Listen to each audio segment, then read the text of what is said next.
Արդյոք նորմալ է, երբ քրիստոնյան Հելովին է տոնում։ Իհարկե ոչ։ Ցավոք վերջերս հաճախ ենք տեսնում, որ բազմաթիվ երիտասարդներ, ովքեր պնդում են, որ նրանք քրիստոնյաներ են,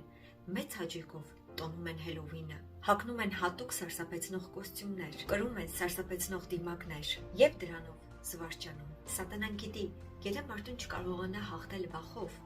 նա կփորձի նրան գրավել զվարճանքով։ Այդ պատճառով այսօր Հելովինը ներկայացվում է որպես զվարճանքի տոն։ Դիմակներ, ֆիլմեր, դեկորներ, պարահանդեսներ, բայց սա իրականում հոգևոր ծուղակ է։ Հելովինը իր արմատներով շատ հին տոն է, որը սկիզբ է առել ավելի քան 2000 տարի առաջ հին կելտական Սամհայն տոնից։ Հին ժամանակներից ի վեր հոկտեմբերի 31-ը համարվել է մահվան և խավարի գիշեր։ Նրանք հավատում էին, որ այդ օրը կենդանի և մահացած աշխարհների սահմանը բացվում է և մահացածների հոգիները վերադառնում են երկիր։ Նրանք կարծում են, որ այդ գիշեր կարելի է ավելի հեշտությամբ շփվել դևերի հետ, կանչել հոգիներ, կատարել զոհաբերություններ և ստանալ հոգևոր ուժեր։ Այդ գիշերը նրանք վառում էին մեծ կրակներ, չար ոգիներից պաշտպանվելու և բարի ոգիներին խաղաղեցնելու համար։ Մարդիկ նաև հագնում էին կենդանիների մորթիներ և դիմակներ,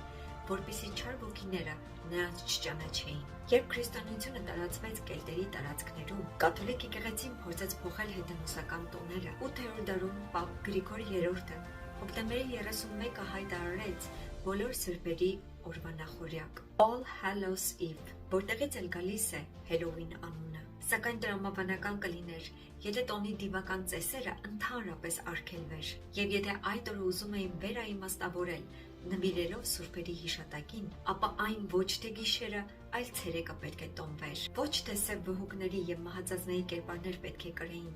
այլ սպիտակ հանդերձներ։ Այսպիսով տեսնում ենք, որ կաթոլիկ եկեղեցու այդ դիվական տոնը վերաիմաստավորելու փորձը արմատապես ձախողված է, քանի որ ավելի քան 2000 տարի նույն դիվական ծեսն է կատարվում այդ օրը։ Դարեր շարունակ եւ մինչեւ այժմ Հելովինը սատանայական օրացույցի ամենասուրբ օրն է։ Ամբողջ աշխարհի կախարդների, մոգերի, սատանիստների եւ գուշակների համար Հելովինը նույնն է,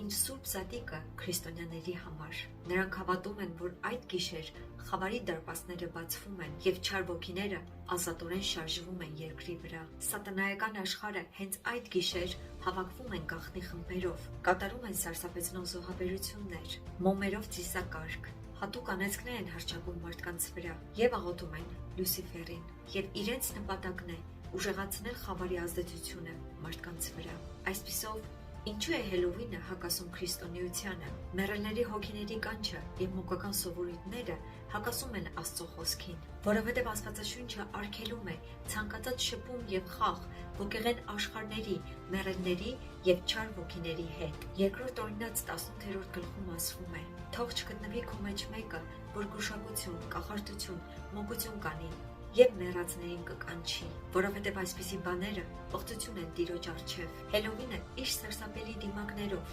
դևերի, վամպիրների, ուրվականների կերպարներով դարձնում է չարը զվարճալի ու անվտանգ։ Եվ յուրաքանչյուրը, ով մասնակցում է Հելովինին, կամա թե ակամա դառնում է դիվական ծիսակարգի մի մաս։ Սակայն Աստվածաշունչը սովորեցնում է մեզ խուսափել խավարի գործերից։ Եփեսացիս 5:11-ում ասվում է. Մի մասնակցեք խավարի անպտուղ գործերին, այլ հանդիմանեք դրանք։ Հելովինը կապված է մութ ու սատանայական խորհրդանիշերի հետ։ Դդումը, սև կատուները, ուրվականները, կախարդների պատկերները, բոլորն էլ ատրիբուտներ են, որոնք հետանոսական ծեսերին խորհրդանշում էին մեռյալների հոգիները, մոգությունը եւ չարի իշխանությունը։ Երկրորդ Կորինթացիս 6:14-15 համարներում Աստվածաշունչը հստակ ասում է. Ինչ հաղորդություն ունի լույսը խավարի հետ, կամ Քրիստոսը Բելիարի հետ։ Այսինքն քրիստոնյա հավատացյալ մարդը չպետք է խառնվի այնպիսի տոնին կամ սովորույթին, որը պատկանում է խավարին։ Սիրելիներ, խավարի հետ խաղալը դա նույնն է,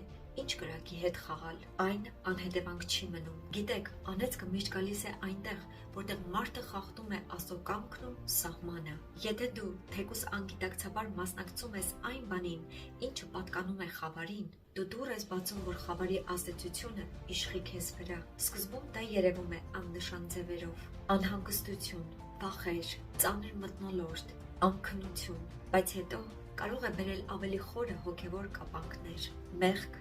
ընկճվածություն, դեպրեսիա, կախվածություններ, Աստծո խոսքն ասում է, որ չարին ենթարկվելը բերում է կապանք։ Առակաց 26:2-ում ասվում է. ինչպես թռչունն է թռչում, այնպես անեծքն առանց պատճառի չի գալիս։ Այսինքն, եթե պատճառ կա, գուշակություն, սատանայական խորհրդանիշեր, մեռելների հետ կապի փորձ, անեծքը անպայման կգա։ Աստված չի ստեղծել մեզ խավարի հետ խաղալու համար, խավարով զվարճանալու համար։ Նա կանչել է մեզ լույսի մեջ քայլելու եւ խավարին հաղթելու համար։ Հռոմեացիս 12:2-ում ասվում է. «Եվ մի կերպարանվեք այս աշխարհի կերպարանքովը, այլ նորոգվեցեք ձեր մտքի նորոգությամբ, որ դուք քննեք, թե ինչ է Աստծո կամքը, բարին, հաճելին եւ կատարյալը»։ Սիրելիներ, եթե ձեր կյանքում երբևէ տոնել եք այդ դիվական տոնը, ապա ճիշտ ժամանակն է ներողություն խնդրել Աստծուց։ Հիսուսը եկավ աշխարհ, խաչվեց եւ հարություն առավ, որ մեզ ազատեր ամեն անեծքից ու մեղքից։ Հիսուսը չմեռավ խաչի վրա, որ մենք շարունակենք հաղորդ լինել խավարին եւ տոնենք դիվական տոներ, այլ որ մենք, որպես իրական քրիստոնյաներ, ապրենք իր լույսի մեջ եւ որպես լույսեր փայլենք աշխարհում։